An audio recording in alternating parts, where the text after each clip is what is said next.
Jacob Turner, a black engineer, arrived at his new job, ready to lead a groundbreaking project. But when a racist cop tore up his work permit, the officer had no idea who Jacob truly was, or the reckoning that awaited him. What happened next will leave you speechless. Let's begin.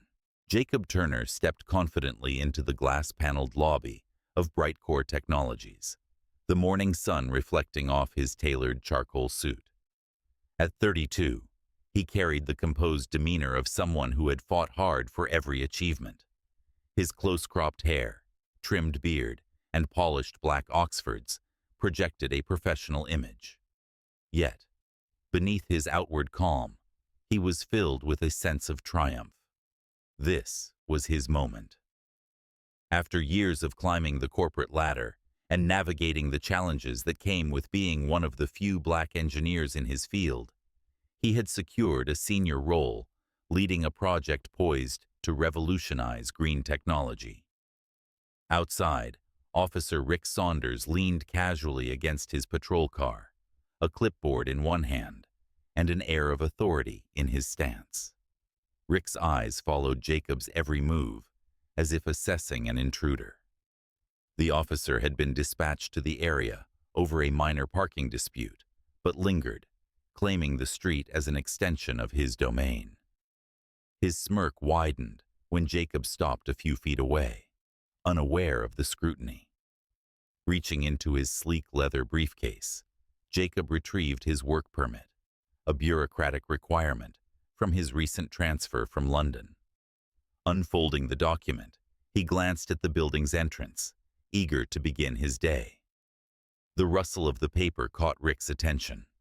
Seizing the moment, the officer sauntered over, his boots crunching against the pavement. "Excuse me, sir," Rick said, his voice weighted with condescension. "What are you doing here?"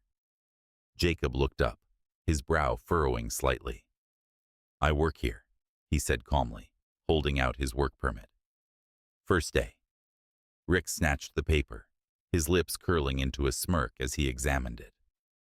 "Looks like this is out of order," he muttered, his tone theatrical.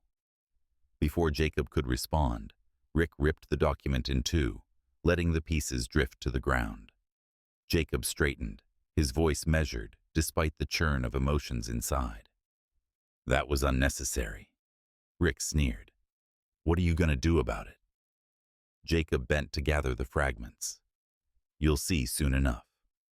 He stood, his unwavering gaze locking with Rick's, setting the stage for what was to come. The Brightcore offices buzzed with activity as employees streamed toward the glass-walled conference room, murmuring about the highly anticipated announcement.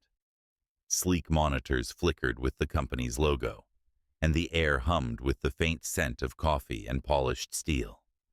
Everyone was eager to meet the new director of advanced engineering, a role rumored to spearhead a groundbreaking green technology initiative. Jacob Turner strode through the lobby with purpose, his work permit neatly restored and tucked into his briefcase. He carried himself with quiet confidence, his presence radiating authority. Colleagues paused to glance at him, sensing the energy he brought. Dressed in the same tailored suit he had worn that morning, Jacob felt a renewed determination to own his place in the company. Inside the conference room, Rick Saunders loitered near the back wall, arms folded smugly. A friend from the security team had casually mentioned the meeting, and Rick saw it as an excuse to linger, still replaying his earlier interaction with Jacob. The thought of the engineer fumbling with bureaucracy brought a sly grin to his face. The chatter ceased as the CEO, a petite woman with sharp features and an undeniable air of authority, stepped onto the stage. The room's lighting softened, spotlighting her as she adjusted the microphone. "Good morning, everyone," she began, her voice clear and commanding. "It's my honor to introduce a leader whose vision will shape Brightcore's future. Please welcome Jacob Turner, our new Director of Advanced Engineering." A stunned silence swept the room. Rick's grin froze, his confidence evaporating as Jacob ascended the stage. The man Rick had mocked and humiliated just hours earlier now stood tall under the spotlight, shaking the CEO's hand with poise. His deep voice carried across the room as he began his address, effortlessly commanding attention. Jacob's gaze swept across the audience until it landed on Rick. Their eyes met, and in that moment, the unspoken was clear. Jacob's calm, piercing look didn't gloat or smirk. It simply promised consequences. Rick's face flushed, his bravado cracking under the weight of Jacob's silent assertion of power. The tide had shifted, and Rick knew it. After the meeting, the conference room slowly emptied as employees dispersed with murmurs of excitement about their new director. Rick Saunders hovered near the exit, his usual smugness replaced by an unease he couldn't quite shake.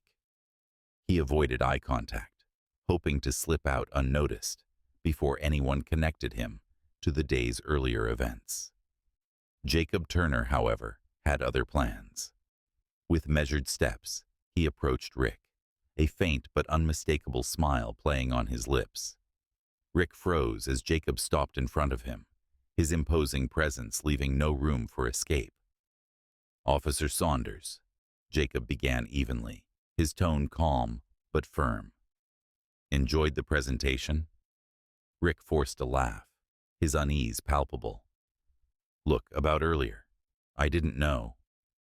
"That I was your new boss?" Jacob interjected smoothly, his expression hardening. "You didn't need to know. What you did was wrong, plain and simple. And now, it's on record." Rick's face drained of color. "Record?" he echoed, his voice faltering. Jacob nodded, his gaze unwavering. "Brightcore's security cameras caught the entire interaction," he said, his voice steady but edged with steel. "Every word, every action. Your blatant abuse of power didn't go unnoticed. I've already sent the footage to both the company's compliance team and the police department's oversight committee." Rick's composure crumbled, his earlier bravado replaced by visible panic. "Listen, man, I was just—" he faltered, searching for a way out of the corner he had backed himself into. "Saving yourself," Jacob finished coldly, cutting him off. His piercing gaze seemed to strip away Rick's defenses. "You made assumptions based solely on the color of my skin, and you destroyed a legal document. That's not just unethical, it's criminal."